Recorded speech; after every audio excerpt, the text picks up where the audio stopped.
ETF index mutual funds నేర్చుకుని stock మార్కెట్లో రాణించాలనుకుంటున్నారా? వెంటనే ఈ నెంబర్కి కాల్ చేయండి. Hi viewers, India's largest digital media network Suman టీవీకి స్వాగతం. ప్రస్తుతం మనతో ఉన్నారు motivational speaker and language trainer Vijaya Bangaru. అమ్మ నమస్తే. నమస్తే రాధగారు. అమ్మ, ఇప్పుడు మనం మాట్లాడుకునే టాపిక్ ఏంటంటే ప్రతి ఒక్కరూ అబ్బా అని షాక్ అయ్యేవాళ్ళు, ఓకేనా? ఆ విషయం అయితే ఇది ఎక్కడంటే రాజస్థాన్లో జరిగిన విషయం గురించి ప్రజెంట్ మనం మాట్లాడుకుంటున్నాం. అందులో మామూలుగా ఎవరైనా ఒక సివిల్స్లో ఒక కలెక్టర్గా అవ్వాలి ఐఏఎస్ అంటే ఎన్ని అటెంప్ట్స్ చేయాలో మీకు తెలుసు, అంత ఈజీ కాదు. అలాంటి ఈ రాజస్థాన్లో ఈ ఫ్యామిలీలో ముగ్గురు ఆడపిల్లలకి అక్కా చెల్లెళ్ళు కమల, గీత, మమత, వీళ్ళ ముగ్గురు కూడా సెలెక్ట్ అయ్యారమ్మా. ముగ్గురు. అందులో విచిత్రమైన ఏంటంటే వీళ్ళు రజక బిడ్డలు, ఫాదర్ లేరు, ఒక సింగిల్ పేరెంట్, ఒక తల్లి. ఇంత బంగారు తల్లులను, ముగ్గురు తల్లులను వాళ్ళు కూలీ నాలి పని చేసుకుంటూ, దినసరి కూలీ అమ్మ తల్లి, అవును, అంత కూలీ నాలి చేసుకుంటూ ముగ్గురు పిల్లల్ని చదివి పోషించి ఈ రోజు ఒకే ఇంట్లో ముగ్గురు కలెక్టర్ అమ్మలు అంటే అసలు విననికి మనం ఆడవాళ్ళగా ఉన్నందుకు ఫస్ట్ ఆఫ్ ఆల్ మనకు ఒక ప్రౌడ్ ఫీలింగ్ అవుతుంది కదా మరి. అంతే. సో మీరు అన్న న్యూస్ నిజంగానే ప్రతి ఒక్కరికి మనం షేర్ చేయాల్సిన బాధ్యత ఉందండి. ప్రతి ఒక్కరు ఈ అమ్మాయిని చూసి మనం నిజంగా ఇంప్రెస్ అవ్వాలి.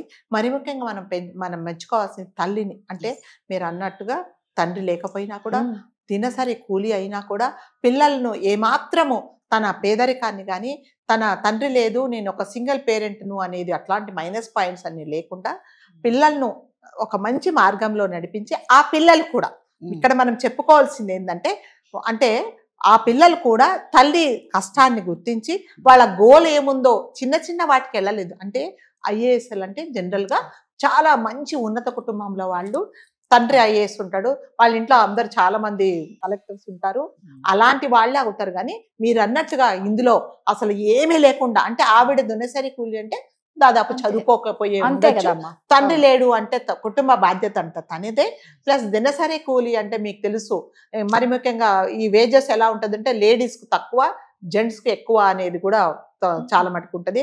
అలాంటి ఫైనాన్షియల్ స్టేటస్ ఉన్నా కూడా అలాంటి స్థితిలో కూడా ఈ పిల్లలను చదివించి, అంటే ఆ పిల్లలు కూడా తల్లిని స్ఫూర్తిగా తీసుకొని తల్లి పడ్డ కష్టాన్ని మేము కంపల్సరీగా తన కష్టాన్ని మేము జస్టిఫై చేయాలి, తనకు ఒక మంచి ఇది చేయాలి, తను మమ్మల్ని చూసి గర్వపడేలాగా ఉండాలని ఒకరు కాదు, ఇద్దరు కాదు, ముగ్గురు కూడా కలెక్టర్ అయ్యారంటే ఆ తల్లికి నిజంగా మనం అందరం చేతులెత్తి నమస్కారం చేయాలండి.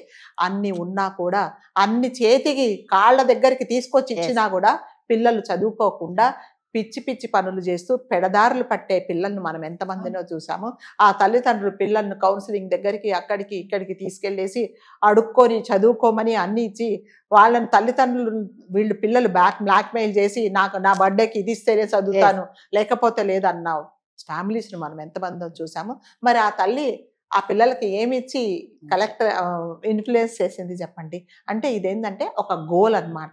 ఆ పిల్లలు ఒకటే అనుకున్నారు, నా తల్లి చాలా కష్టపడుతున్నది, సో ఈమె మమ్మల్ని చూసి గర్వంగా తల ఎత్తుకుండేలాగా మేము చెయ్యాలి తప్ప అంటే ఈ పేదరికాన్ని, తను సింగిల్ పేరెంట్ అనే ఈ కారణాలు చూపించి తను ఇంకా కుంగిపోకుండా ఉండాలి. సో మేమందరం మమ్మల్ని చూసి తను గర్వపడి ఈ సమాజంలో ఇదిగో ఈమె మహాతల్లి అనేలాగా అనిపించాలనేసి ఆ ముగ్గురు కలెక్టర్లు అయ్యారండి. నిజంగా ఆ తల్లికి మనం ఎన్నిసార్లు దండం పెట్టినా కూడా చాలా తక్కువ. సో మనం అందరము మరి ముఖ్యంగా ఈ కాలంలో పిల్లలు, మరి ముఖ్యంగా వాళ్ళ నుంచి మీరు నేర్చుకోవాల్సింది ఏంటంటే, వాళ్ళు అంత కష్టపడి అంత పేదరికంలో ఉండి కూడా కలెక్టర్ అవ్వడం అనేది చాలా కష్టమైన ఇదండి. మీరు అంటే 24 అవర్స్లో ఒక 1 అవర్ కూడా మీ మైండ్ డైవర్ట్ చేసుకోకుండా మీరు చాలా కాన్సన్ట్రేషన్ ఉంటేనే తప్ప మీరు ఒక కలెక్టర్ అవ్వరు. అలాంటిది వాళ్ళు నిజంగా వాళ్ళ ఉండే పరిస్థితులు మీకు తెలుసు. దినసరి కూలి అంటే వాళ్ళ చుట్టుపక్కల ఎలా ఉంటుంది, వాళ్ళ ఇంటి వాతావరణం ఎలా ఉంటుంది, వాళ్ళ సర్కిల్ ఎలా ఉంటుంది, వాళ్ళ ఇంటి పరిస్థితులు ఎలా ఉంటుంది, వాళ్ళ ఫైనాన్షియల్ స్టేటస్ ఏముంటుంది, కనీసం వాళ్ళు ఎగ్జామ్ రాయడానికి కూడా మంచి బట్టలు వేసుకొని వెళ్లే పరిస్థితిలో ఉన్నారా? దట్టు అమ్మాయిలు, ముగ్గురు ఆడపిల్లలు, బుక్స్ కొనుక్కునే లేదు. అలాంటిది వాళ్ళు చదువుకొని ఇవాళ మనం అందరము మనకి ఇంత అనుకుంటుంటేనే ఇంత గర్వంగా ఉంది. ఇంకా తల్లికి నిజంగానే ఎంత గర్వంగా ఉంటుందండి. సో అందరు పిల్లలు నేర్చుకోవాల్సింది ఏంటంటే అట్లాంటిది మీరు ఇన్స్పైరింగ్ గా తీసుకోండి.